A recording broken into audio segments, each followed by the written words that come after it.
Shalom, everybody. How y'all doing?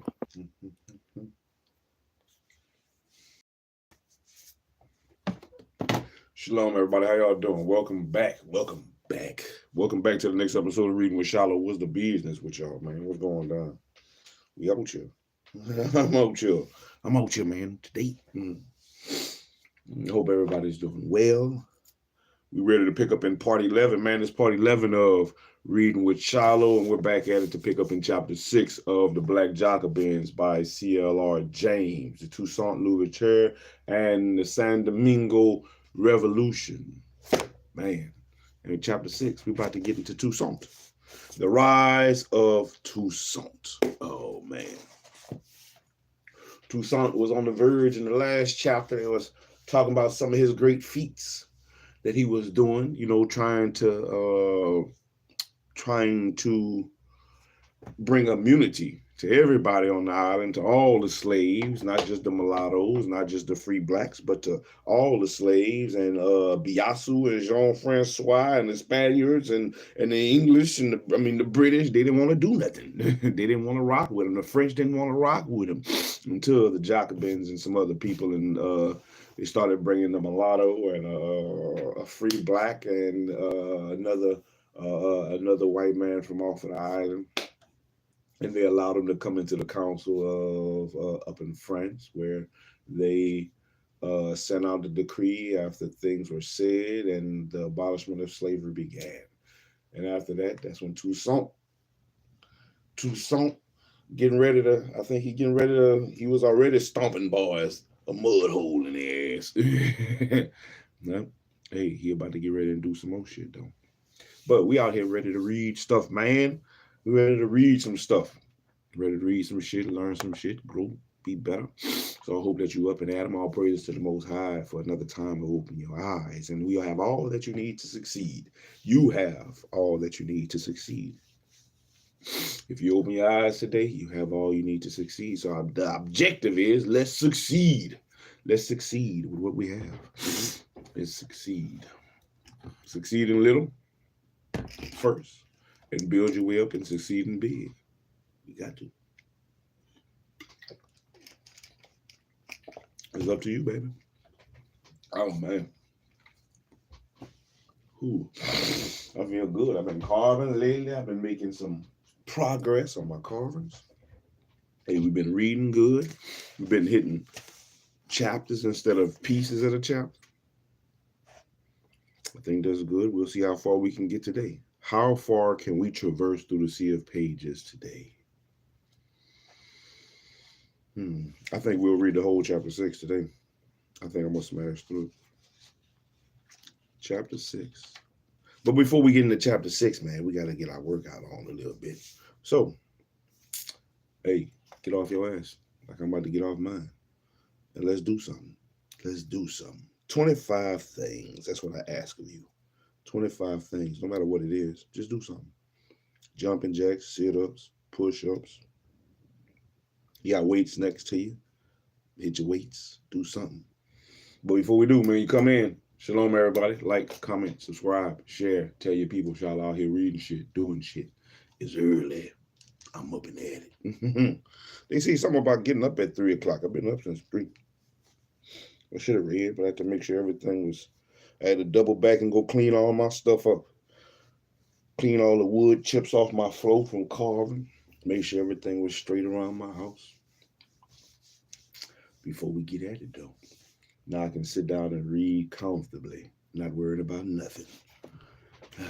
Boy, sleep. Me in here. I'm out here. Let's get it. I'm going to do some jumping jacks, man. I've been feeling fat. I feel fat. And I need to get that weight off me. I need to get that weight off my gut. And make all the stuff come on down. All right, so, man, let's get some jumping jacks. I'm going to do 50. But I ask you to do 25 somethings. 25 somethings, that's what you can do for me. Do for yourself, not just for me, but do it for yourself. I'm going to do 50 though. 50.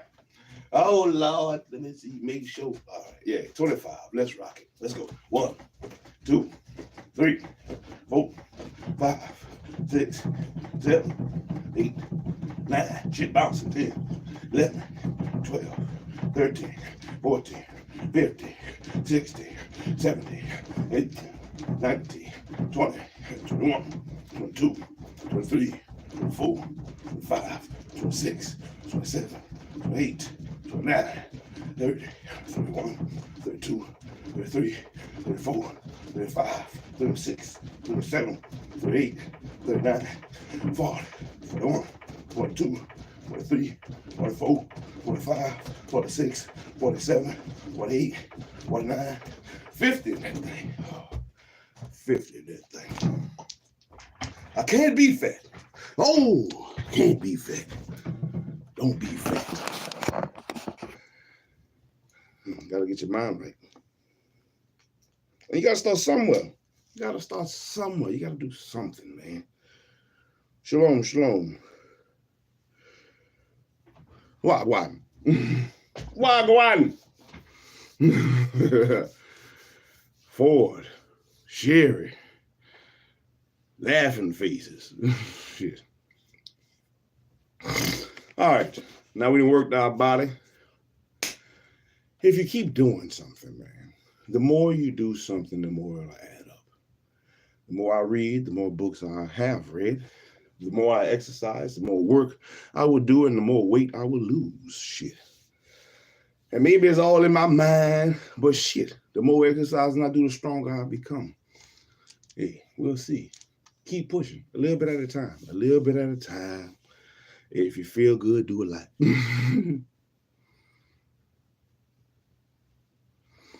Not this time. I'm not going to fiddle with nothing right now. Miss Ford or Mr. Ford. We're about to read. Just reading with SHILO right now. So we're about to get into chapter 6 and read chapter 6 of Mr. C.L.R. James's book.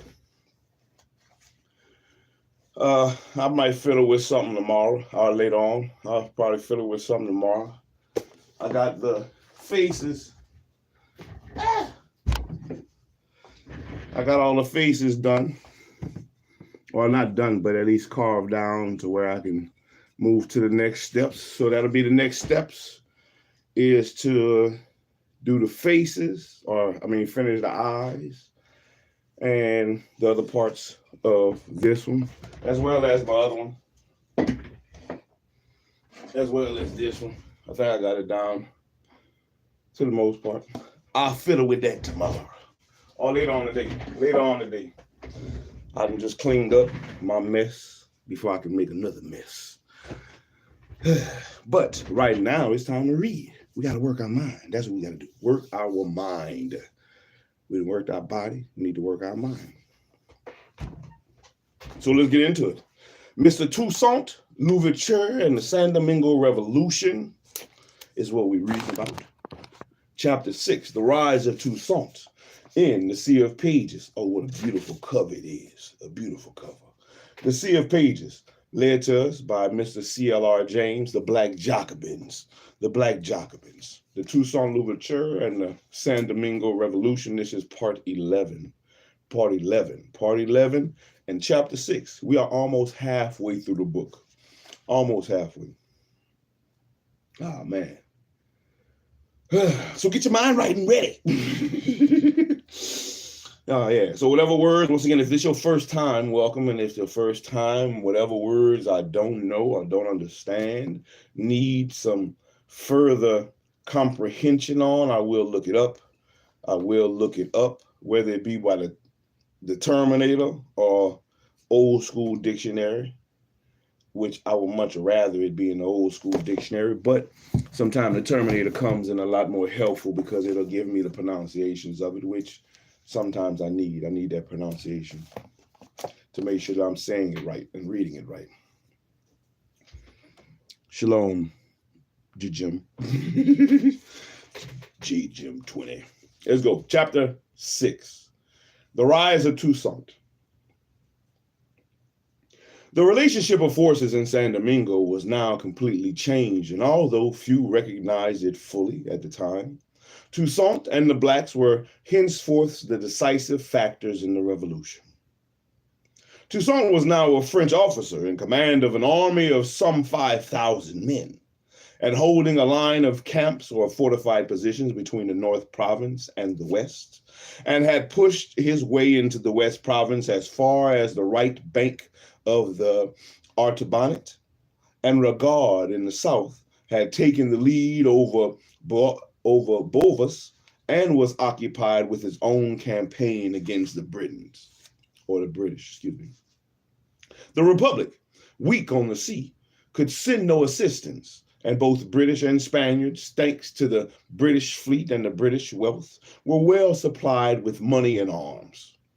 The British were in possession of some of the most fertile districts in the colony and the formerly rich North Plain, and though now held again by the French, was practically devastated. The owners of the property betrayed the Republic at every turn, and all that the Republic had to offer was liberty and equality. But they were enough. And for years, Pitt and Dundas continued to pour men and money into the West Indies against what they were pleased to call brigands. Helped by the climate, the black laborers, so recently slaves, and the loyal mulattoes, led by their own officers, inflicted on Britain and the severest defeat that has been befallen the Britain expeditionary force between the days of Elizabeth and the Great War. The full story remained hidden for over a century until it was unearthed in 1906 by Fortescue, the historian of the British Army. He puts the blame on Pitt and Dundas, who had full warning that on this occasion they would have to fight not only poor, sickly Frenchmen, but the Negro population in the West Indies. And yet they poured their troops into these pestilent islands, and in the expectation that thereby they would destroy the power of France, only to discover that when it was too late, that they had practically destroyed the British Army. For sure, I got it. For sure, I got the book Enoch, Michael. We're talking about the Black Jacobins. Now, Laveau was now in sole charge of the colony, and Santonax and Poverel having been recalled, accused of treason and all these crimes by some of the émigrés, the colonists. These had abandoned the monarchy and embraced the Jacobins and managed to achieve this much before the decree of February the 4th. But though Toussaint dutifully informed command of the bulk of the forces and his dutifully informed his chief of every step, he was practically in unchecked command of the bulk of the forces and his district. Everything depended on the army, and the majority of Toussaint's rank and file were Africans born out of the colony, unable to speak 2 words of French, and in Jean-Francois' scornful phrase. The chief officers also were, like Toussaint himself, ex-slaves. And besides Dessalines, there was Christophe, who had left the hotel to seek Toussaint's band in the mountains, his brother, Paul Louverture, and Mouzet, who had crossed the Atlantic as a child and was adopted by Toussaint, passing as his nephew. Now, the army, except for a few white officers, was a revolutionary army through and through, and that was about its great strength. If the Republic, liberty, and equality gave the army its morale, its center was Toussaint himself, and he had had his first command in October of 1792. And in less than 2 years, we find him writing more than once that a long experience has taught him the necessity of being himself on the spot. Otherwise, things never go well. His presence had the electrifying effect characteristic of great men of action. And I put before them the position of the enemy and the absolute necessity of driving him off. The brave Republicans, Mouzet, J.B. Paperet, Dessalines, and Noel answered in the name of all the chiefs that they would brave any sort of danger, that they would go anywhere, and that they would follow me to the end. And the ranks, although exhausted, responded in the same way and marched against the musket and cannon shot without drawing a single weapon, guns and bandoliers. Now, nothing said, Toussaint could resist the valor of the Saskilets, What is that? What is a sasculate? Probably pronouncing it wrong. Sansculottes. Sansculotts. Sansculottes. Sansculottes. Sansculottes. Sansculottes. Sansculotte. A sansculate. Let's see what the Terminator talking about. Sansculate. Sanskillet.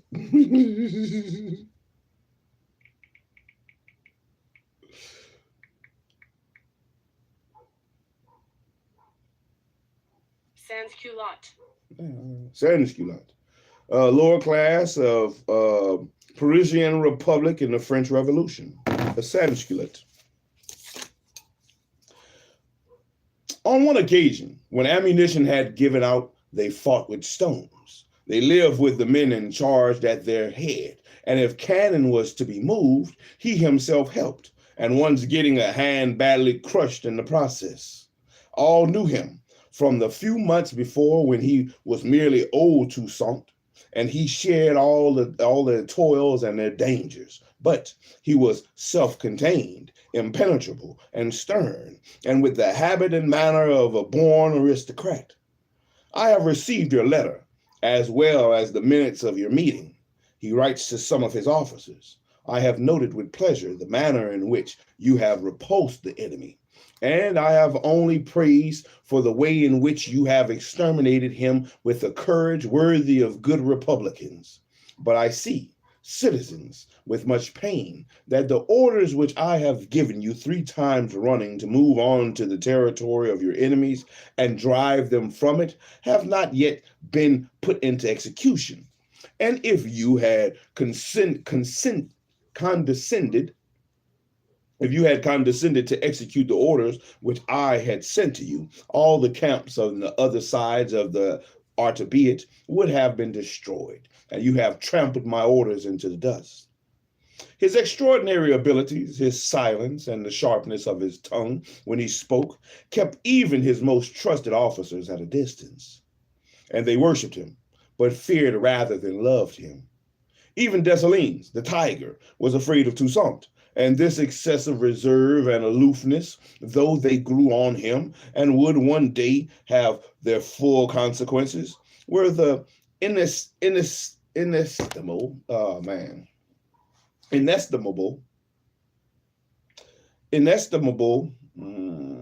value in those early undisciplined days. Inestimable. I think I'm saying that right.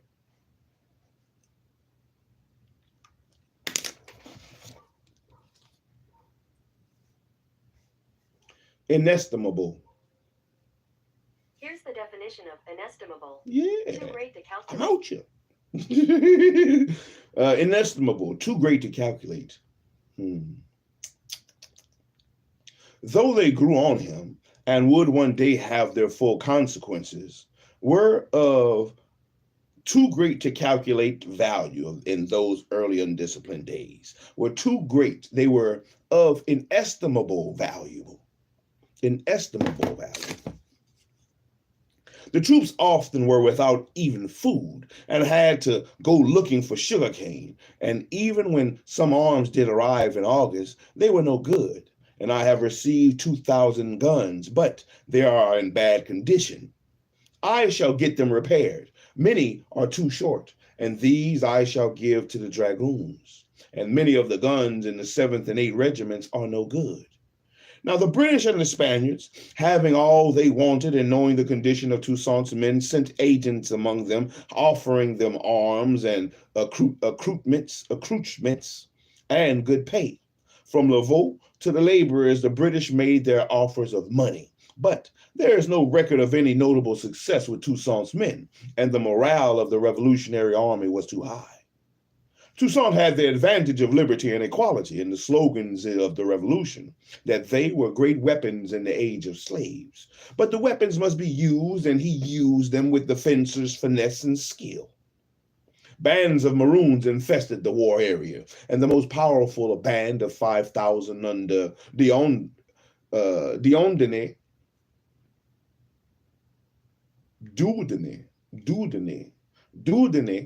and Regard and Bovis were trying to get him to cooperate with them, but Dieudonné distrusted him and said that he did not want to obey any mulatto, and entered into negotiations with the British. And the British had made all arrangements to buy him over, but the millstone around their neck in this campaign was their reactionary policy. And they could not even lie on the large scale, and it was too dangerous, and their rich allies would have deserted them at once. They had to be so careful even about making arrangements with Dieudonné. I know I'm mispronouncing. Let's see if I can see that.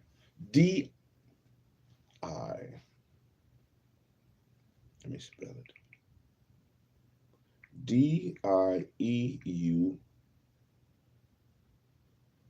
Dieudonné.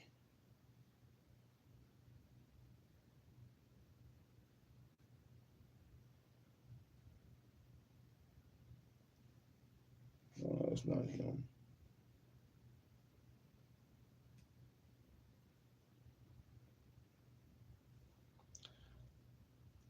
Dieudonné.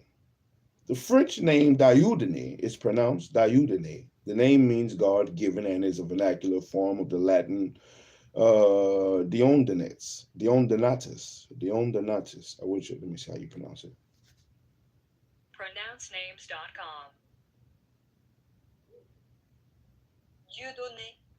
Dieudonné.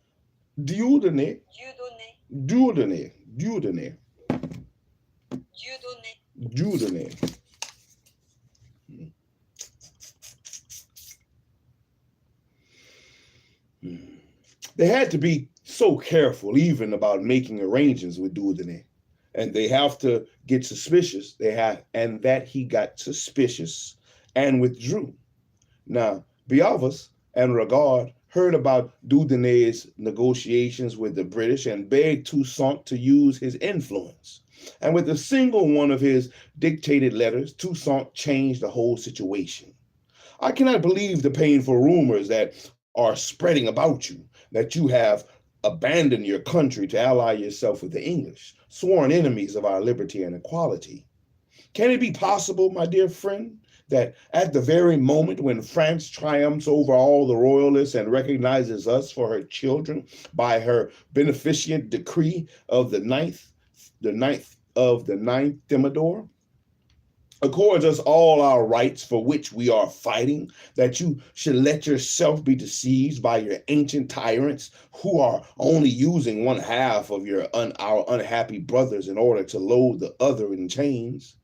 For a time, the Spaniards had blinded my eyes, but I did not take long to recognize the rascality. I abandoned them and have beaten them all. And I returned to my country, which received me with open arms and has recompensed my service as well. I beg of you, my dear brother, to follow my example, and if special reasons prevent you from having confidence in Generals Regard and Bovis, General Laveau, who is a good father to all of us, and whom our mother country has placed its confidence, should at least deserve you or deserve yours. I hope that you will not refuse me, who am a black as yourself, and I assure you, wish nothing more than to see you happy, and you and all our brothers. And as far as I am concerned, I believe that our only hope of this is serving the French Republic. It is under its flag that we are truly free and equal, and that is how I see it, my dear friend, and I do not believe that I am making a mistake, and the letter is worth an immediate second reading. Every sentence hits home. Every sentence hits home. If it is possible that the English have succeeded in deceiving you, believe me, my dear brother, abandon them. Unite yourself to honest Republicans, and all together let us chase these royalists from our country. They are rascals who wish to burden us again with those shameful chains that we have had so much trouble to break.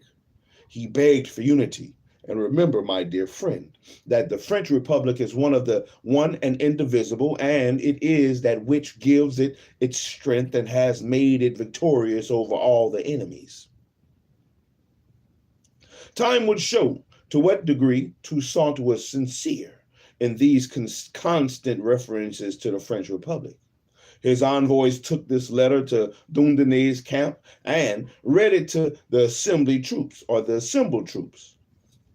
When the blacks heard it, they burst into invectives against Dundonna and his friends, and conclusive proof that though they were ignorant and unable to pick their way among the mass of proclamations and lies and promises and traps which surrounded them, yet they wanted to fight for liberty.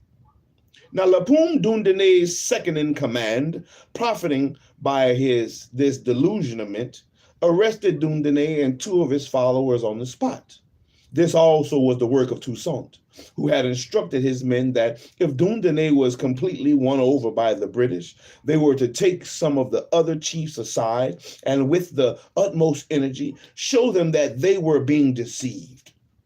Now, Dundonna was thrown into prison, but Laplume, instead of joining Regard or Beauvais, joined Toussaint's forces with 3,000 men.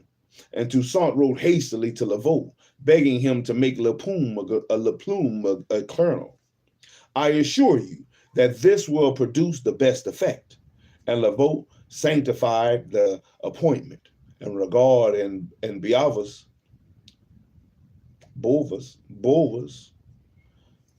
let's see if I can pronounce that one. And Beauvais could hardly have been too pleased.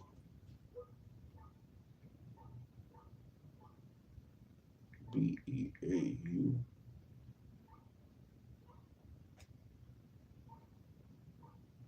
Beauvais.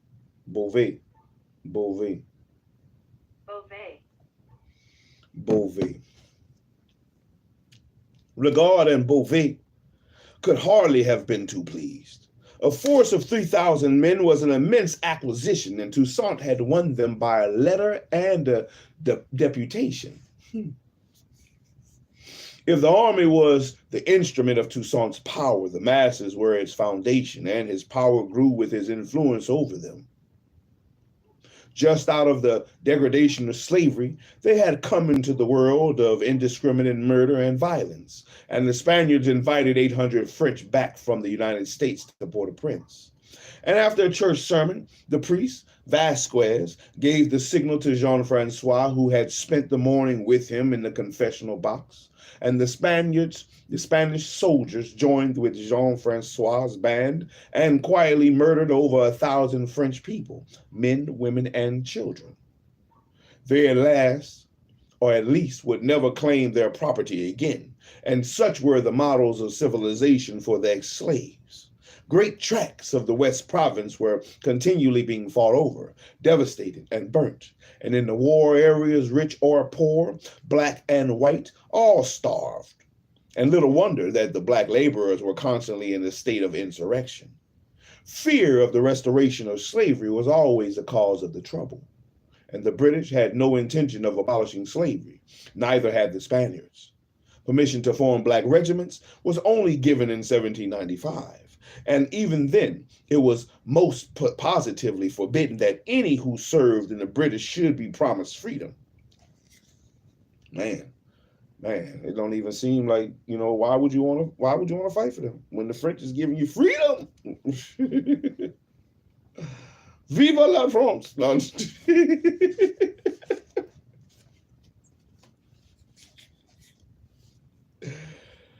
oh, shit. But they could not keep that up, and the British got blacks to fight on their side by paying them. All parties confused the ignorant Negroes by playing on their fears and accusing every other party, the French and Toussaint himself, of wishing to restore slavery, and the British and Spaniards could second their propaganda with offers of money and guns. and Jean-Francois told the blacks that only a king that had authority to make them free, and therefore they must fight for the Spanish king. And some planters hid the decree from their slaves.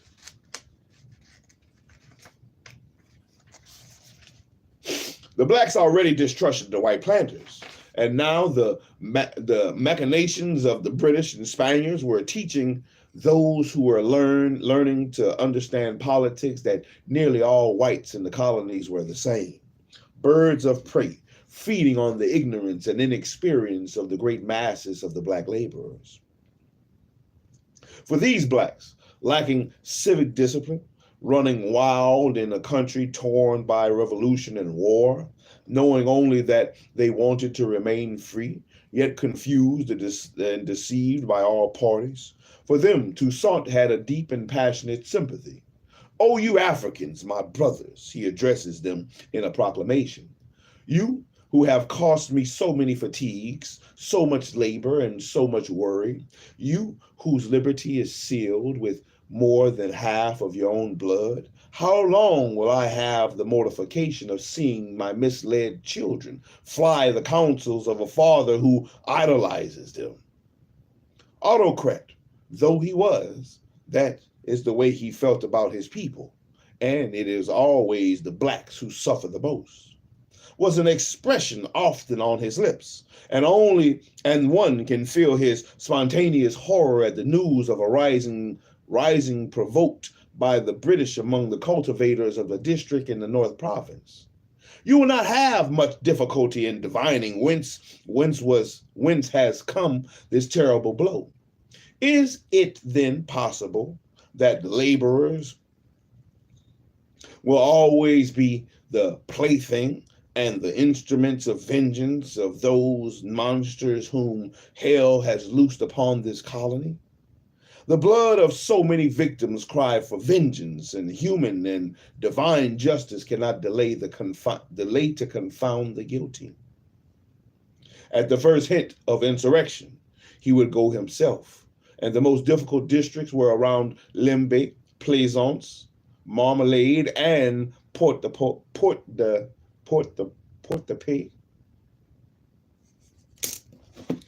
P-A-I-X. How you pronounce that?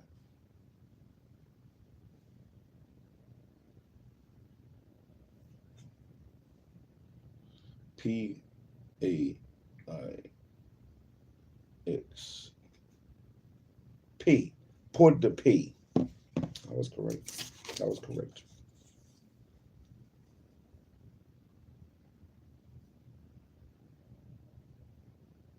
Plaisance, Marmalade, and Port-de-Paix in the early centers of the revolt in the North Province, and is destined to hold the first place to the end. Early in 1796, for instance, he hears one day that the laborers of Port-de-Paix have taken arms and massacred some whites. And in one night, he covers a long distance from the Retz to Port-de-Paix, and he calls the blacks together and gives them an address on the way that they should conduct themselves. And if they have grievances, assassination is not the way to have them redressed. Excuse me. One of them speaks for the rest. "Alas, General, they want to make us slaves again. There is no equality here as it seems there is in your part of the world. They look at us with a bad eye. They persecute us. Their provisions are taken for less than they were worth. And the whites were taking chickens. The whites take their chickens and pigs, and if they protest, they are thrown into prison. And to get out of prison, they have to pay." Sounds like a bond. "The reasons you have given me seem justified," says Toussaint. "But if even you had a house full of them, you have rendered yourselves wrong in the sight of God."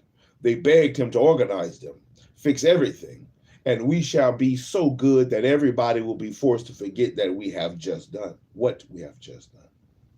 The next day, Toussaint calls a meeting of all the blacks in the district, and he makes them swear to work hard and to be obedient. He appoints a commander, And the laborers cried, "Long live the Republic! Long live liberty! Long live equality! Long live Governor Laveau! And long live Toussaint Louverture!" And they danced and cheered Toussaint when he left. Unfortunately, there was another insurrection soon after, and the leader and 12 of his friends were tried by military tribunal and shot the same day. Pooh, they don't play. Guilty, dead. Them boys don't play. You ain't about to go sit up. I'm gonna kill you today. Guilty, dead. Shit. Oh man. Shit. Now Toussaint went again and discovered that the British had been intriguing among them and had given them guns and ammunition. And Toussaint arrested no one and fired no shot, but talked to them and was able to lead them back to work. And he wasn't always so successful.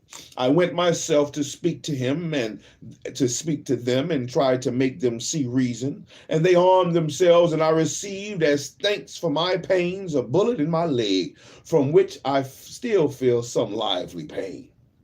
But these years, 1795 and 1796, marked the growth of confidence in him by the laborers in the North Province, not only as a soldier, but as a man devoted to their interest, whom they could trust in all the difficulties that surrounded them, and the man who was on their side in the struggle against slavery. By his incident activity on their behalf, he gained their confidence, and among the people, ignorant, starving, badgered, and nervous, Toussaint's words by 1796 was law, the only person in the North whom they could be depended upon to obey. But despite the ignorance and confusion, there was a new spirit abroad. The black San Domingo had changed and would never be the same again, whether fighting with English, Spanish, or French. Even Jean-Francois, royalists, dismissed Laveau's overtures with incisive scorn. And until I see M. Laveau and other French gentlemen of his quality giving their daughters in marriage to Negroes, only then will I believe in all your pretended equality.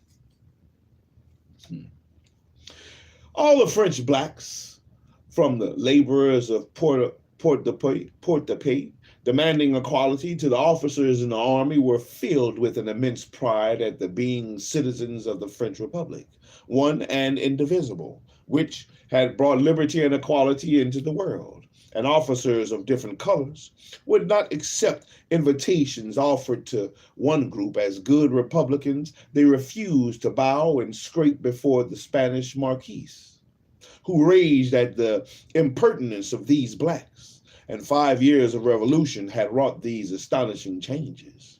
And Toussaint always addressed the blacks as French citizens. What will France think if she learns that your conduct was not worthy of true Republicans? Devotion to the Republic and the hatred of royalty and all that it stood for fills the documents of the times. And Jean-Francois had issued a proclamation, and in the name of the king, his master, offering his brothers in Dundon provisions, arms, all that they needed from the moment they joined the Spanish side. The municipality of Dundon made a withering reply. Some Republicans have offered to surrender. And if there were among us men low enough to resume their chains, we abandon them to you with a good heart. The liberty that the Republicans offer us, you say, is false. And we are Republicans, and, in consequence, free by natural right. It can only be kings whose very name expresses what is most vile and low, who dare to arrogate the right of reducing to slavery men made like themselves, whom nature had made free. And the king of Spain furnish you abundantly with arms and ammunition, and use them to tighten your chains. As for us, we have need for no more than stones and sticks to make you dance the carmano. You have received commission and you have guarantees, and guard your livrees and your parchments. And one day they will serve you as the fastidious titles of our former aristocrats serve them. If the king of the French, who drags his misery from court to court, has need of slaves to assist him in his magnificence, let him go seek it among other kings, who count as many slaves as they have subjects. You conclude, vile slaves as you are, by offering us the protection of the king, your master. Learn and say to Casa Calvo, the Spanish Marquis, that Republicans cannot treat with the king. Let him come and you with you. Let him come and you with him. You are ready to receive you as Republicans should. That this was the style, the accent of Toussaint and his men, and the British and the Spaniards could not defeat it, and all they could offer was money. And there are periods of human history when money is not enough. A growing army and the confidence of free black laborers meant power, but Toussaint saw early that politicians' power is only a means to an end, and the salvation of San Domingo lay in the restoration of agriculture. This was an almost insuperable task in a disorganized society, depending on the labor of men just out of slavery and surrounded on every side by a rabid greed and violence in French, Spanish, and British. Toussaint addressed himself to this from the first days of his command. Work is necessary, he proclaimed. It is a virtue. It is for the general good of the state. And his regulations were harsh. The laborers were sent to work 24 hours after the assumed control of any district. And he authorized the military commandments of the parish to take measures necessary for keeping them on the plantations. The Republic, he wrote, has no use for dull or incapable men, and it was forced labor and restraint of movement. But the need brooked no barriers. He retained the confidence of the laborers because he insisted that wages should be paid and was equally stern with the white proprietors. All, whether proprietors or others, were ordered to their respective parishes and plantations. And if the proprietors did not obey, their property would be confiscated. From the very beginning of his career as administrator, Toussaint had his policy towards the whites clear in his mind, and he never shifted from it.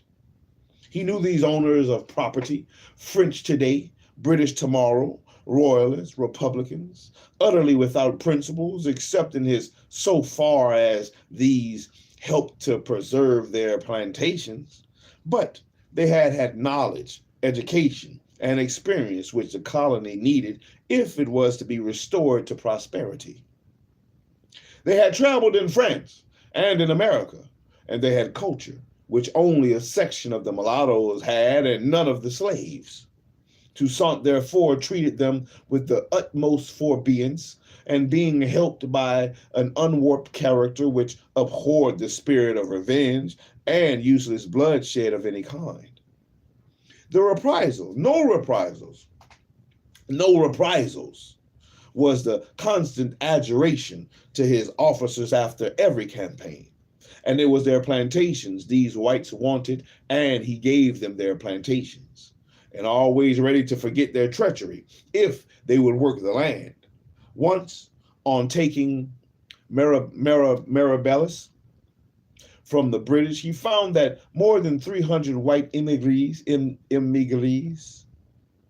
from the North Province, and it would have been the simplest thing to have these traitors to their country and upholders of slavery shot out of hand. They would certainly not have spared him. And he called them before him and made them take an oath of fidelity to the Republic, and some who wanted to return to their parishes asked him for passports, and he obliged them. Now, their plantations had, of course, been sequestered, and Toussaint made investigations and inquiries seeking to get them restored. He appointed whites to government posts with confidence of the old royalist governors, and I have made Guy military commandment. And Dubuisson is an adjutant. These are two brave Frenchmen who have contributed very much to converting their fellow citizens, and I have confided the administration to Jules Board, who I believe is a good Republican and who possesses the necessary ability to carry out this duty.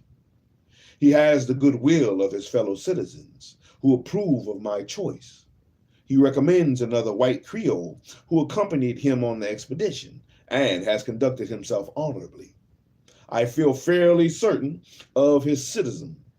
And what these whites, with their memories of the past, thought of being looked over, examined, and granted posts with such assurance by a former slave is not known. But there is no record of any disrespect or open hostility. And they may have hated it in private, but it would have been difficult to get any response. And Toussaint had his army of ex-slaves, and with it ex-slave officers, which he kept intact and free of possible disruptive elements.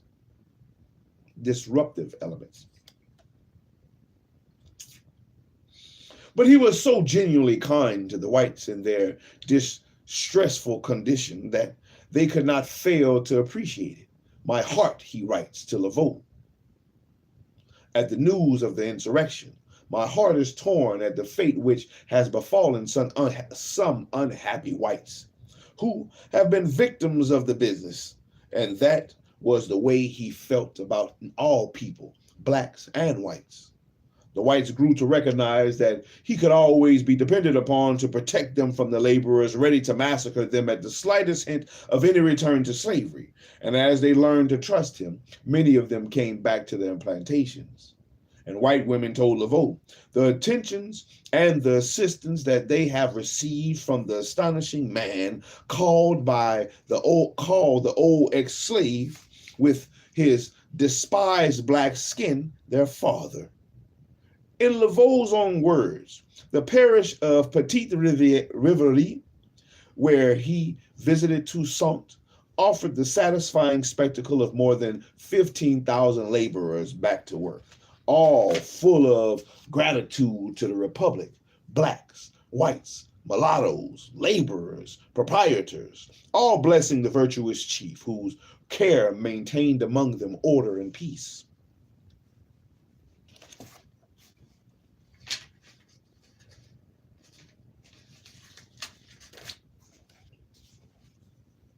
What must Laveau have thought?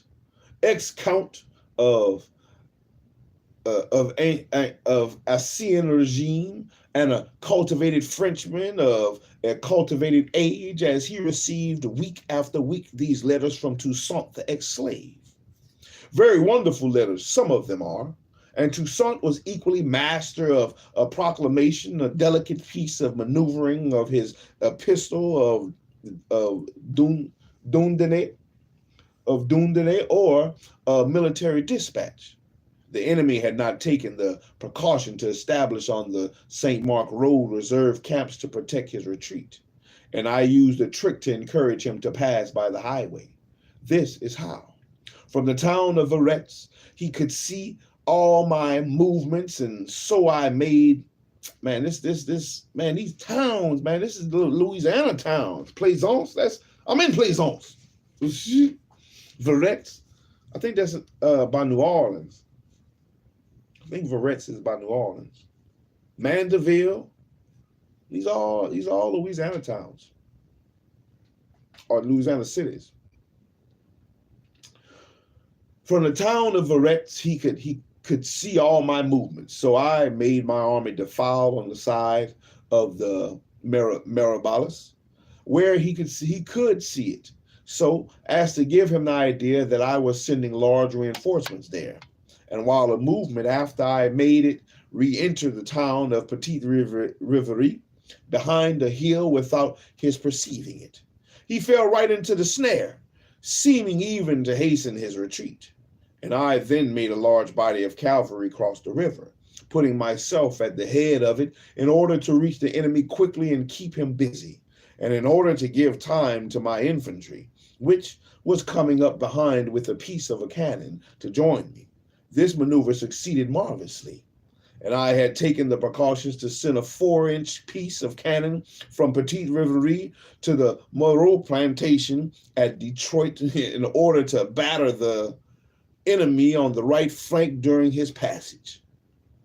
While I harassed him with my cavalry, my infantry advanced at great speed with the piece of cannon, and as soon as it reached me, I made 2 columns pass to the right and to the left to take the enemy in the flank.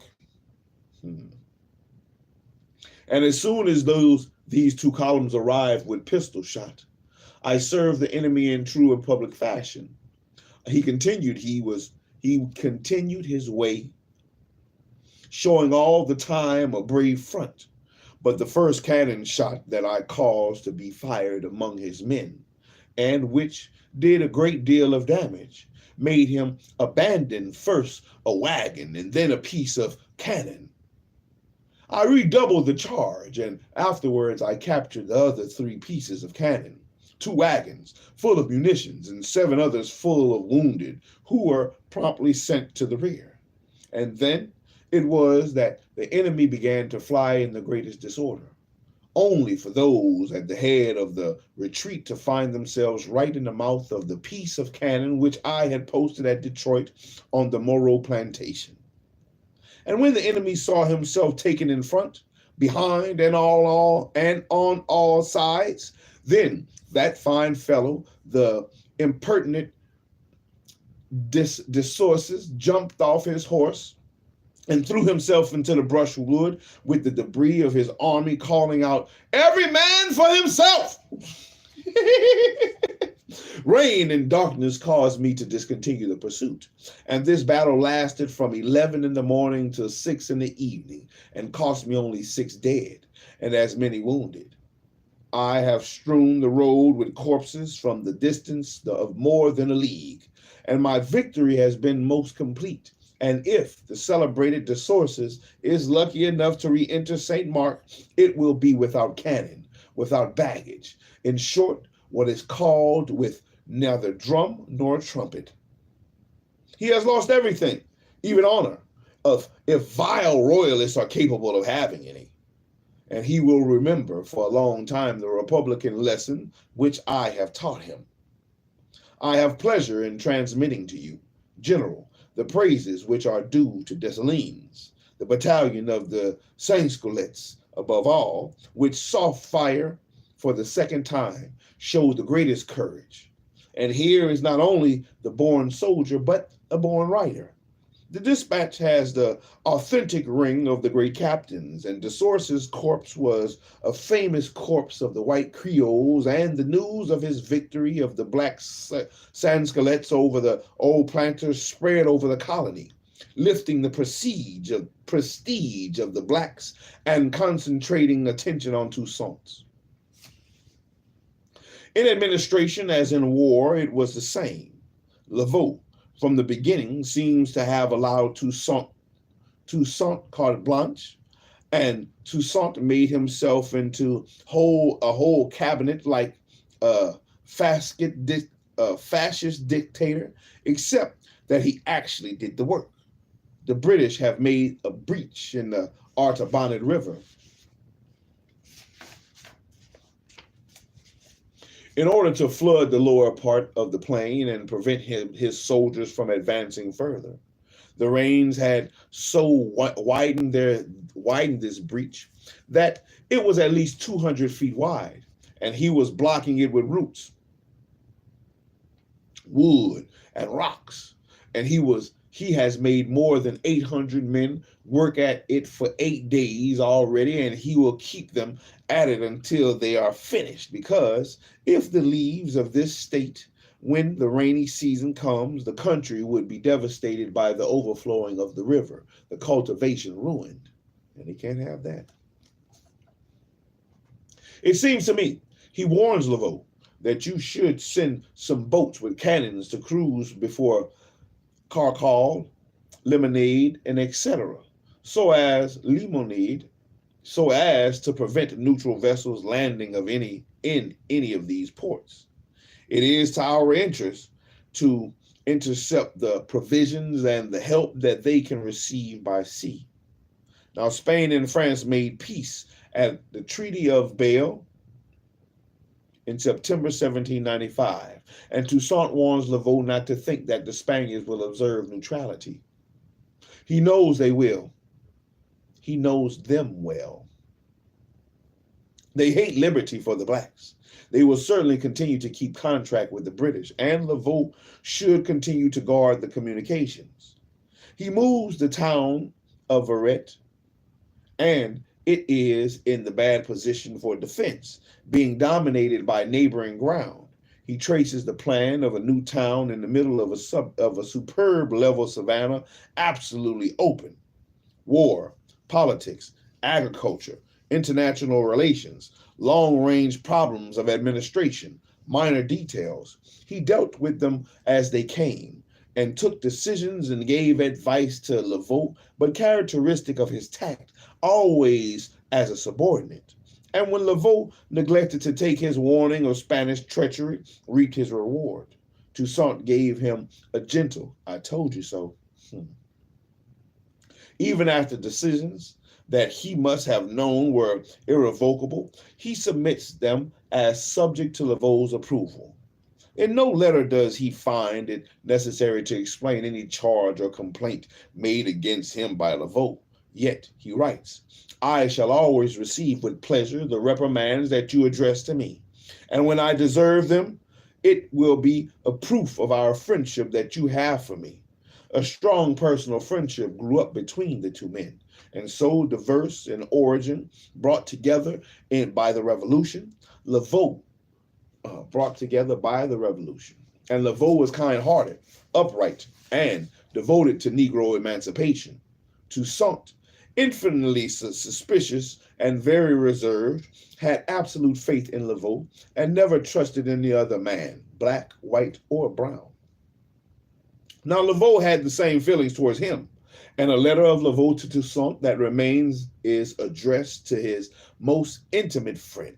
Toussaint, amidst all the military, political, and other problems, there is this note of strong mutual attachment. Here is something important. I send you some truffle, but so kind as to accept them from him who wishes you the best of health, and who embraces you with all his heart. All my officers assure you of their respect and fidelity. P.S. General, our impatience to see you grows every day. Shall we be long deprived of this pleasure? And 7 days afterwards, it seems that the visit will take place. I see with pleasure that you will not delay to come to see us here, and I await you with the utmost impatience, as do all my men, who ardently desire to see you and at the same time to demonstrate to you their attachment. Laveau, it is obvious from Toussaint's replies, wrote in the similar strain.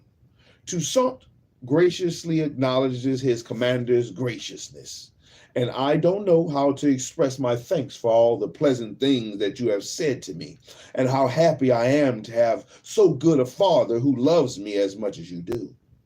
But be sure that your son is your sincere friend, that he will support you until death, and my army thanks you for your kind regards, and charges me, to assure you of its attachment and its submission. I embrace you with all my heart, and be sure that I share with you your difficulties and your cares. Yellow fever killed off the English troops in thousands, but reinforcements always came, and money poured it into finance bodies of French slave owners and whites and mulattoes and black troops. And at times, the internal intrigues and British money made Toussaint's position very weak. But liberty and equality triumphed as Danton had known they would triumph. and Toussaint and Regard held the English in check, and Victor Hughes beat them in engagement after engagement. 1795 says Fortescue is the most disgraceful year in the history of the British Army, and it was the decree of February 4th which had done it. Toussaint carefully of everything sent a personal deputation to the Republic in France to attest his loyalty and inform them of the care with which he was performing his duties as soldier and protector of cultivation. Also, no doubt, to explore French politics. And nothing escaped him. He had joined the French and assumed his command in May of 1794. By the beginning of 1796, he was proconsul of his district, governing and fighting as if he had done nothing else all his life. And before such ability, energy, and charm, and Laveau capitulated completely. And in the early months of 1796, all San Domingo knew that Toussaint Louverture, the black general, stood first in the councils and affection of the governor. Bam. And that was chapter 6. That was chapter 6 of The Black Jacobins, Toussaint Louverture and the San Domingo Revolution by C.L.R. James, and the sea of pages that has been laid before us. And we traversed it pretty well today. Yeah, I messed up, have some hibbity hops on some of these words. Some hiccups on some of the words. We looked up a couple of words. Three words, it's not bad. 3 words, it's not bad. I was worried about the pronunciations of some, but I was correct in those pronunciations. Hey, but we did good. We did good. Toussaint was showing himself a man. Toussaint was doing his thing. Toussaint was winning people over with his speeches. He didn't have to fight most of the time. Hey, Toussaint was the man.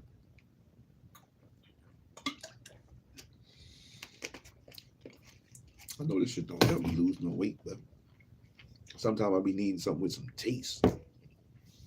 Hey, oh wait, we're gonna keep pushing. We made it to chapter 7. The mulattoes try and fail. We'll come back next time in the next episode, part 11.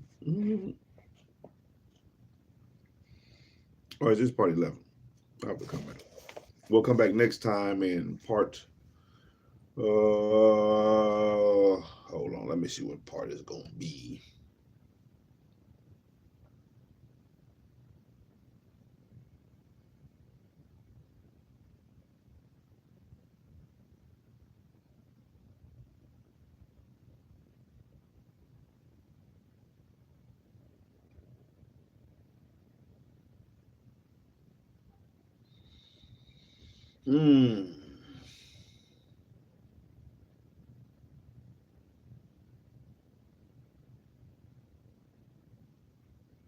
It's not even showing my live is on.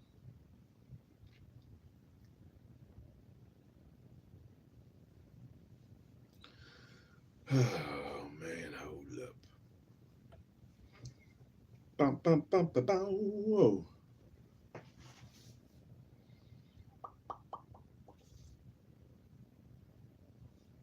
There we go.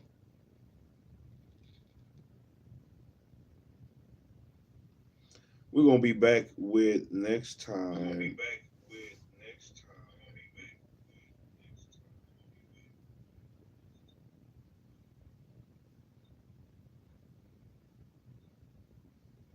Let me see what's this. No, we'll be back next time with part 12. Part 12. Part 12 of the book, or part 12.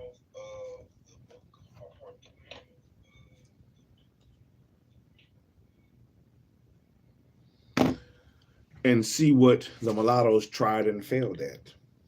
They probably tried to take over, and he probably didn't like Toussaint, since there was already a kind of beef a little beef between the mulattoes and the free blacks, or mulattoes and the slaves, because the mulattoes had slaves.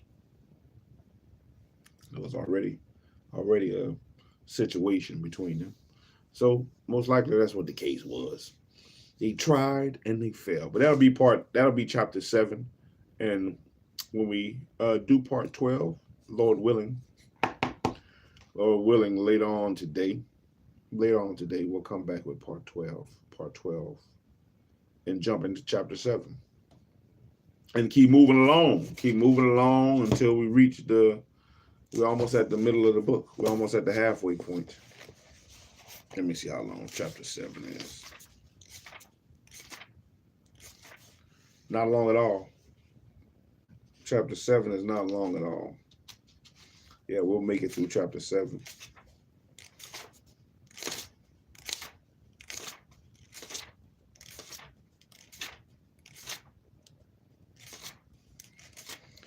Chapter 8 will probably be 2 sessions.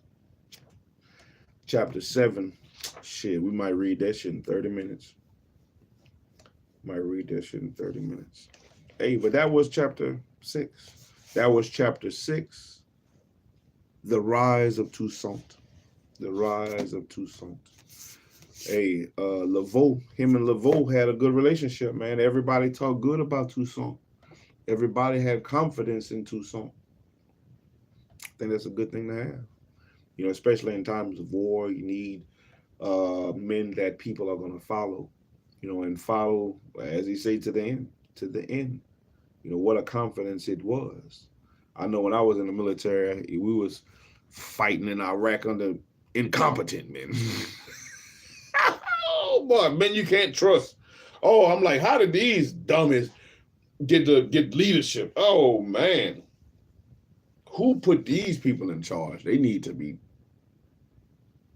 removed. That's the best way I can say it. They need to be removed. But hey, it is what it is. Sometimes you got to deal with the people, you know, people who are in command of you who don't deserve to be in command of you, especially when you have no power to say, no, I'm going to take charge now. You have to work your way up through the ranks and do what you got to do. Work your way up through the ranks and do what you got to do.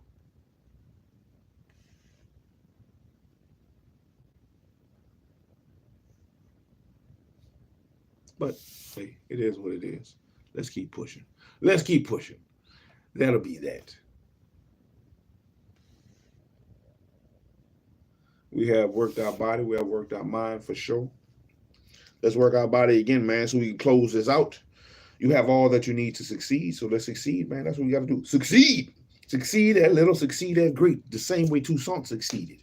He pushed the revolution on. You got to push the revolution in your mind as well, man. You got to burn down the plantations and set up the defenses in your mind, so that way the shit can't be rebuilt. You cannot be re-infiltrated with humbuggery and tomfoolery and nonsense, shenanigans by people that's trying to whip you out your position, take you out your position, trick you out of your position. Trick and trip you out of your position, out of what you're supposed to be, the greatness in you. You have all that you need. You got your powers. Learn to use them. Only you know what they are. You know what your talents are. Use them. Take advantage of them. Grow them. Apply them. Pursue them.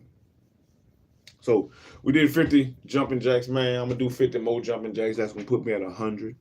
That's going to put me at 100. I need to start, you know, the little shit I've been doing. I need to start upping it. I need to start upping my stuff, man. Do more than what I've been doing. And hopefully somebody else, y'all can do more as well. Get your ass up. Get on up. You got to lose weight. I hate feeling fat. I feel fat. I know I'm not fat, but I feel fat. I feel it on me.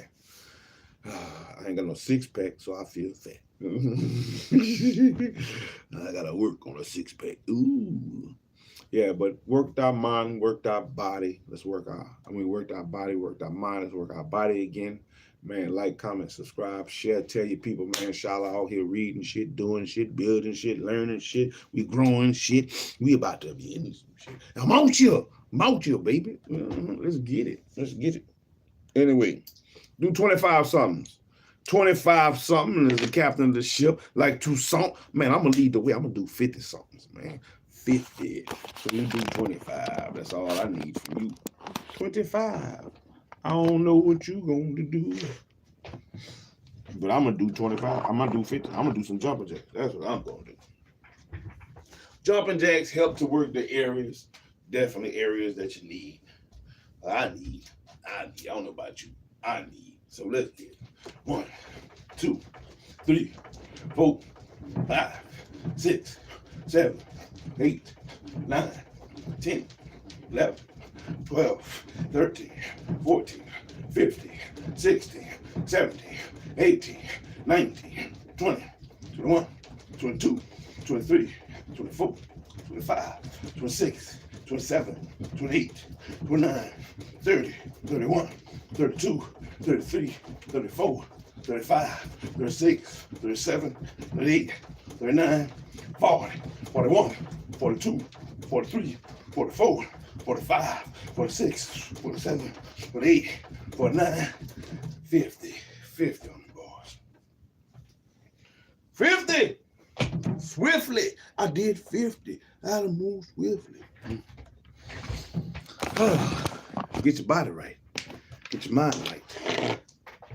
I am that I am, man. All praises. All praises to I am. I am great. I am wonderful. I am strong. I am smart. What are you? I am everything and then some. I am that I am. And we're going to keep pushing out here on the sea of pages. We're going to keep assassinating books one after the other. This will be book number 27, assassinated once I'm done. The 27 sea of pages that I would have traversed. And we're going to keep exposing the lies and uprooting and unearthing the hidden truths that are sunken deep within the sea of pages. Each of them. Which one? What can we learn and grow from? What treasures await us? What can we find in the books, man? That's the thing we got to learn. That's what we have to see. And we'll take the time to do so. You might not want to read. I used to be that way as well. But I'll read. Shallow. I'm out here. I'll read, man. And I'm going to come back after this. I'm going to cut this live off. And I'm going to come back and we're going to go ahead and do Rise and Scripts. We'll do Rise and Scripts. After I get off this live, I'll start another live. And after I set everything up, we'll do Rise and Scripts and we'll get back into the wisdom of Solomon. And read the next couple of chapters in the wisdom of Solomon. And we'll keep pushing. We'll keep pushing. I'll try to do that since it's the AM. Since it's the sun not out yet. I'm still up. Feel like reading. So we'll read that. So till next time, on the next episode of Reading with SHALOM. Hey, come check us out. Tell your people, man. Come learn something. Come learn something. And then we might bust up another video and keep pushing on the carvings and see where we can get to on the carvings, since people like them videos as well. But hey, till then, man, I hope everybody has a wonderful day, man. Stay warm, stay healthy, stay dry if it's raining where you at and flooding where you at, man. Love your children, love your family, love yourself, man. Keep the commandments of the Most High. Be grateful for everything you have, because many don't have what you have. Even if you don't think it's enough, it is enough. You have all you need to succeed, man. You have all you need to succeed. Shalom. I'm out here. Shalom. Shalom out. Till next time. Bye out.